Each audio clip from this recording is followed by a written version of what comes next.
Good morning +2 class. बेटा 4 unit तो देखो आपके रिवाइज भी हो चुके हैं और 5वीं यूनिट देखो आपको जो है स्टार्टिंग में ही करवाई थी जब हमारे स्कूल ही लगे थे। तो स्टार्टिंग में 5th यूनिट ही हमने शुरू करवा रखी थी। तो इसको बेटा एक बार रिवाइज़ कर लेते हैं और आपके प्रोडक्ट का सिलेबस जो है आपको कल जो है पता चल जाएगा कि आपका प्रोडक्ट में क्या सिलेबस आएगा। 20 मार्क्स का आपका प्रोडक्ट रहेगा, जैसे आपको जो है इन्फॉर्मेशन मिल चुकी है। तो बेटा जो आपके पास यूनिट 5th है वो आपके पास है सरफेस केमिस्ट्री। यूनिट 5th आपके पास क्या है? Surface chemistry.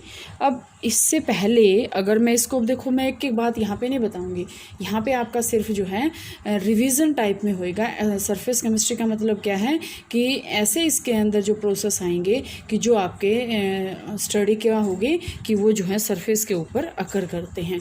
ठीक है, तो यहाँ पे फर्स्ट ऑफ ऑल आपके पास आता है एडजॉर्प्शन। फर्स्ट ऑफ ऑल बेटे एडजॉर्प्शन होता क्या है? एडजॉर्प्शन आपके पास क्या होता है? एक बल्क फिनोमेना होता है। और आपके पास ये क्या होता है कि एडजॉर्प्शन के अंदर देखो, ये मैंने आपको बार बार बता रखा है कि यहाँ पे अगर हम देखें तो एक बल्क फिनोमेना है। तो बल्क फिनोमेना सरफेस फिनोमेना है, बल्क फिनोमेना नहीं है, सरफेस फिनोमेना है। एब्जॉर्प्शन होता बल्क फिनोमेना। अगर हम ये देखें कि हमने ये जो है यहाँ पे ये सरफेस एक कोई भी सब्सटेंस ले लिया, अगर हम ये कहें कि हमने इसके अंदर वाटर मिक्स कर रखा है, ठीक है, और अगर वो वाटर यहाँ पे जाता है बल्क में तो हम इसको बोलेंगे एब्जॉर्प्शन। और अगर वो इसके ओनली सरफेस के ऊपर ही रह जाता है तो इसको हम बोलेंगे एडजॉर्प्शन। तो हम क्या बोलेंगे इसको? एडजॉर्प्शन। और एडजॉर्प्शन का जो बेस्ट एग्जांपल होता है बेटे, वो आपके पास कई बार एग्ज़ाम में पूछ लिया जाता है, सिलिका जेल ऑन चारकोल। कि सिलिका जेल को अगर हम चारकोल के ऊपर रखेंगे तो वो जो है एडजॉर्प्शन होएगा, ना कि एब्जॉर्प्शन होएगा। ठीक है, और जो एनहाइड्रस कैल्शियम ऑक्साइड होएगा वो आपके पास क्या होएगा? इसके अंदर एब्जॉर्प्शन होएगा। ठीक है, इसके बाद आपके पास इसमें आया था बेटा टाइप्स ऑफ एडजॉर्प्शन, कि एडजॉर्प्शन के टाइप कौन कौन से होते हैं। एडजॉर्प्शन के टाइप जो 2 तरह के होते हैं, एक होता है फिजियोजॉर्प्शन और दूसरा होता है केमिजॉर्प्शन। फिजिकल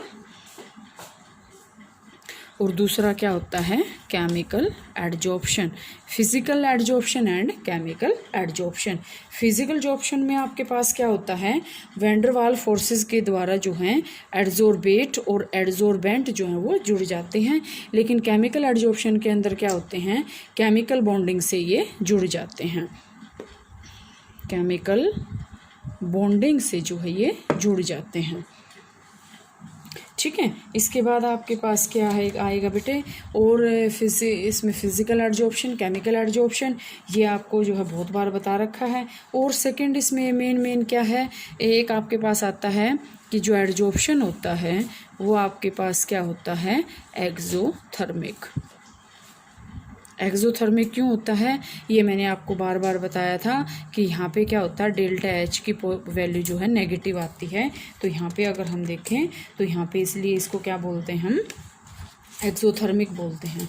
ठीक है, इसके बाद आपके पास आता है बेटा कि कौन कौन से ऐसे फैक्टर्स होते हैं जो एडजॉर्प्शन को जो है अफेक्ट करते हैं।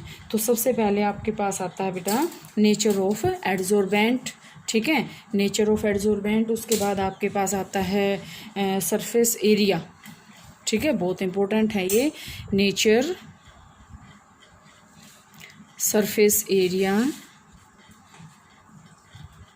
Nature surface area. और आपके पास और क्या आएगा? एड्जॉर्बेट। नेचर किसका?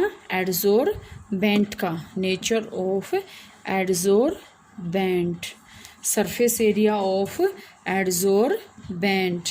और यहाँ पे आपके पास ये क्या आ रहा है? Nature of adsorbate. एड्जॉर्बेट भी और एड्जॉर्बेंट भी। इसके बाद आपके पास आता है टेम्परेचर। ठीक है। इसके बाद क्या आता है, टेम्परेचर। अब अगर हम स्टडी करें तो सरफेस एरिया, तो देखो बेटा सिंपल सी बात है, जितना ज़्यादा सरफेस एरिया होएगा उतना ही एडजॉर्प्शन भी क्या होएगा, ज़्यादा होएगा। ठीक है। नेचर ऑफ एडजॉर्बेंट का मतलब क्या है, यहाँ पे जो एडजॉर्प्शन ऑफ गैसेस होता है ना, जो गैस का एडजॉर्प्शन जो है सॉलिड पे या फिर लिक्विड पे, वो क्या है, बहुत ही जल्दी हो सकता है। ठीक है। मतलब नेचर देखेंगे कि वो सॉलिड का एडजॉर्प्शन करना है या फिर हमें लिक्विड का या फिर गैसेस का। इसके बाद जो मेन होता है वो होता है बेटा टेम्परेचर का।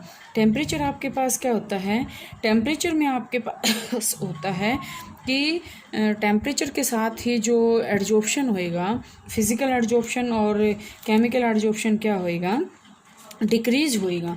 ठीक है। आपके पास क्या आएगा, ली चटलियर प्रिंसिपल के अकॉर्डिंग टेम्परेचर जो है वो, क्योंकि टेम्परेचर बढ़ाएंगे तो पार्टिकल्स नीचे थोड़ी टिकेंगे, वो तो ऊपर चले जाएंगे, जिसकी काइनेटिक एनर्जी बढ़ जाएगी। ठीक है। तो यहाँ से वो जो है आपके पास है उसका जो है टेम्परेचर बढ़ाएंगे तो यहाँ से वो क्या हो जाएगा, डिक्रीज हो जाएगा। ठीक है। इसके बाद बेटा टॉपिक जो है एडजॉर्प्शन की एप्लीकेशंस हैं। एप्लीकेशंस का मतलब क्या है, इसमें से जैसे जो इमल्शन वगैरह हैं, oil in water, water in oil, वो तो आपका कट चुका है। यहाँ तक का आप इसको जो है क्वेश्चंस डिस्कस कर लेना, इसके बहुत अच्छे अच्छे क्वेश्चन हैं, वो जो है एक बार कल फिर से मैं डिस्कस करूँगी क्वेश्चंस को, यहाँ तक का आप इसको कर लेना। ये मत मानना कि मैडम ने 2 ही पेज करवाए, ये आधी यूनिट होगी आपके। सरफेस केमिस्ट्री जो है यहाँ पे मेन जो टॉपिक हैं बताने के जो हैं, अब एक एक लाइन पढ़ने का टाइम नहीं है बेटा। अब आपकी रिवीजन ये नहीं पता कि चौथी या 5वीं बार हो रही है, तो आप इसको थोड़ा सा अपनी बुक में से, प्रदीप सवाड़ी में से पढ़ लें चाहे। अब आपको मैं बार बार बता रही हूँ कि अब जो आपका रिमेनिंग टॉपिक्स हैं उसी में से आपका जो है फोर्स रहेगा टॉपिक्स का। अब ये मत मान के चलो कि हाँ भाई ये हम लाइटली ले लेंगे, तो इसको बेटा अच्छे से कर लेना।